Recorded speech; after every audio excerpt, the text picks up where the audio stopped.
Hi friends, what's up? It's Jaime here. Okay, so for today's Fangirl Fridays video, as I mentioned in my Building OCs video, if you checked it out, throughout the month of June, because it is Pride Month, I'm going to be doing all kinds of like queer content. And so for every Fangirl Fridays video this month, I'm going to be talking about some queer related media or queer creators that I like, etc., etc. But so for today's Fangirl Fridays video, I'm kicking it off by talking about one of my favorite games of all time, Butterfly Soup.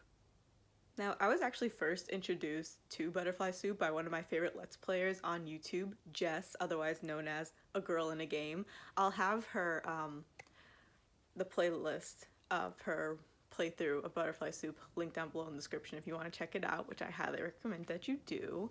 Also, fun fact, Jess's playlist for Butterfly Soup was last updated 4 years ago today, which is so funny. That completely happened by accident. I did not plan that at all, but I just think that's a really funny coincidence. But yeah, so 4 years ago, Jess uploaded her Butterfly Soup playthrough, and I was immediately drawn to it because I saw that there were lesbians in the game.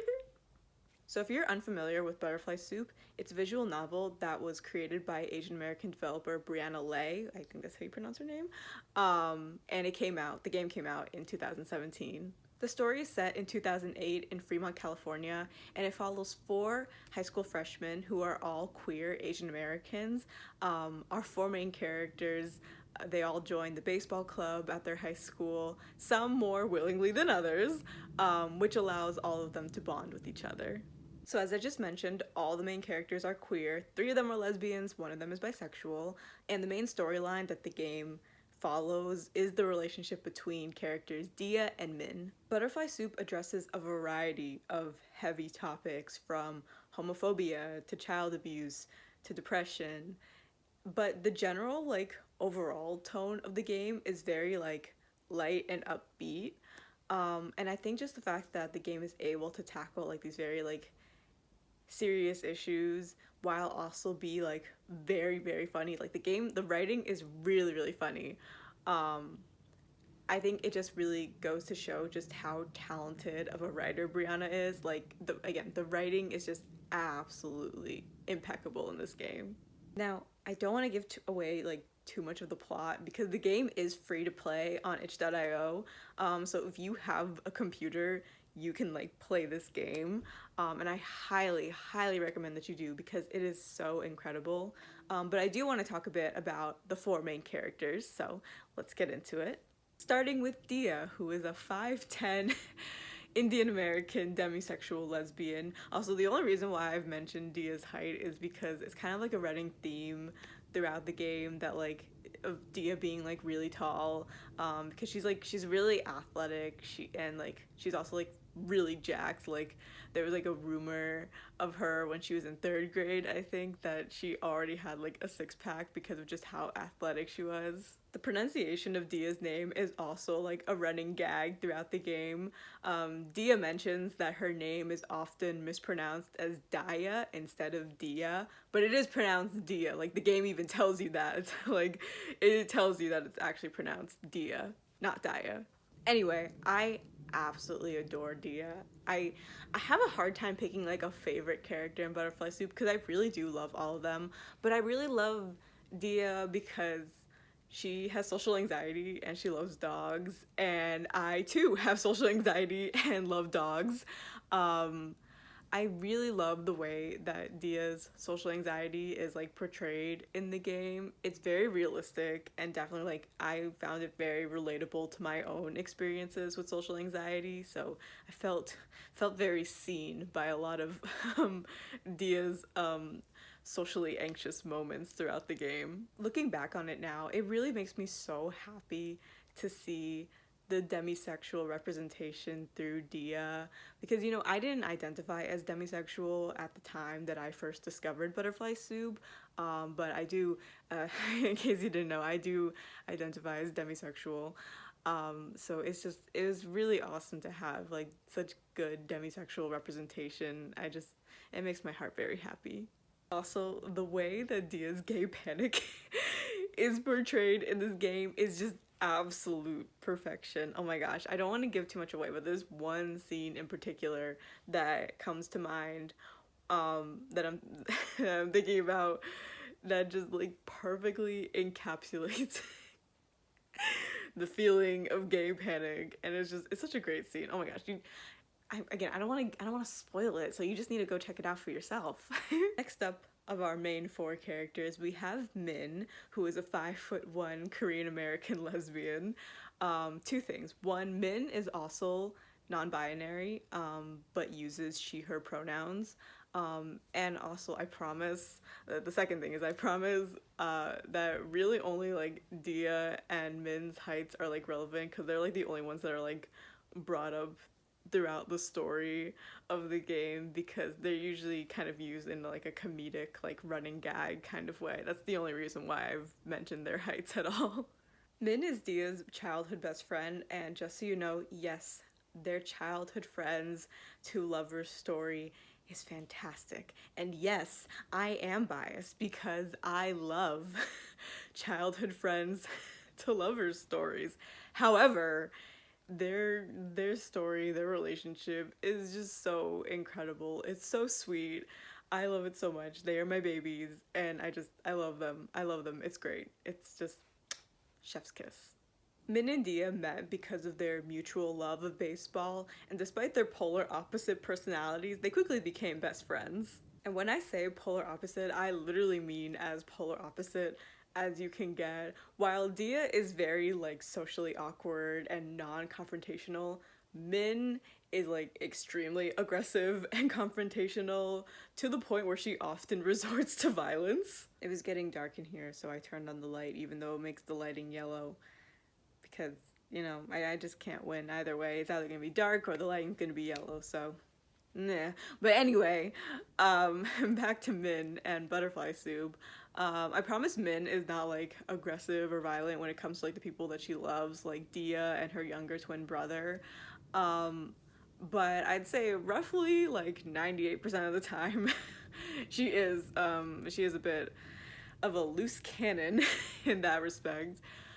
She also really loves weapons, which is shown at a very early age, just how much she really likes weapons, particularly knives, which is kind of another like running joke throughout the game. Min overall is very, very chaotic, especially when her and Akasha are together.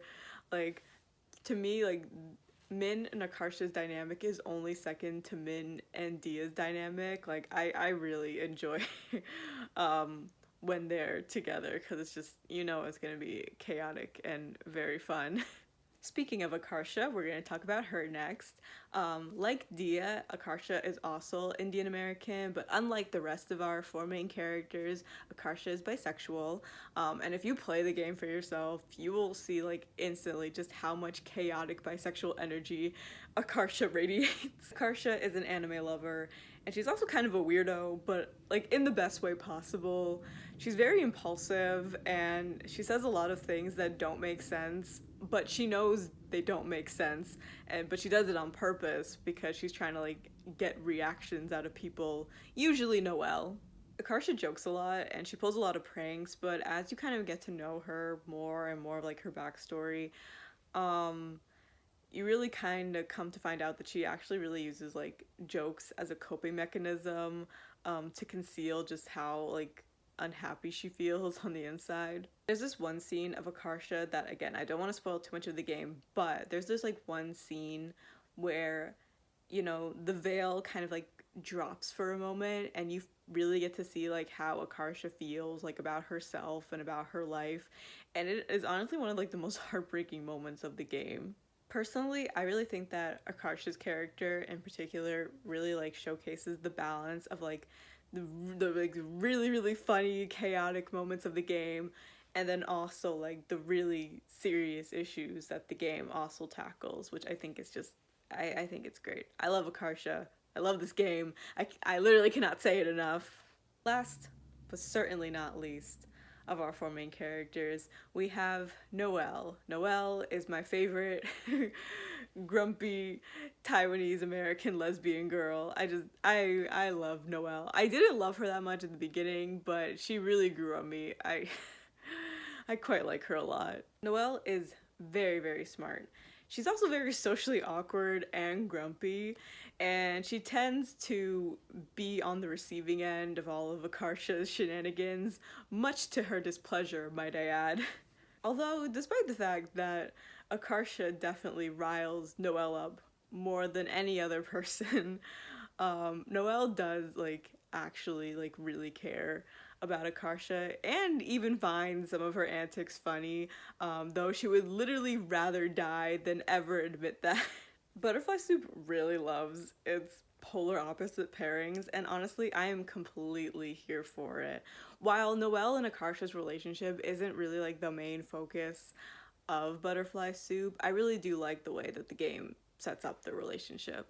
Before I end this video, I just want to say that there is literally so much to this game, so much so that I've like barely even scratched the surface, because like I didn't even go into like Min or Noelle or Akasha's like full backstories. Like there's a lot to unpack there. And then there are like a bunch of other characters that like I didn't even mention in this video. So there's just so much to this game that I really want you guys to check it out for yourself. Again, it's completely free to play on itch.io. Like it, and I really do think it'll be worth your while. I think the game is like 3 or 4 hours long, so it's like not a very long game, but there's so much in it. There's so much good stuff. Like if there is one thing out of all the things I will recommend to you guys throughout all my Fangirl Friday videos, it is that you play Butterfly Soup. It is just literally one of my favorite games of all time. Like I feel that everyone should play it, not even just like if you were a queer person, but just like everyone should. But if you are queer, definitely check out Butterfly Soup. That is all I have for today's Fangirl Fridays video. Thank you guys so much for watching this video. Again, I cannot stress enough just how much like of a gem of a game Butterfly Soup is, and how I just very highly recommend that you go check it out for yourself. Again, it is free to play, and if you want to watch a playthrough of the game, I will have Jess or A Girl in a Game's playthrough linked down below in the description if you would like to go check that out, which I also highly recommend that you do so.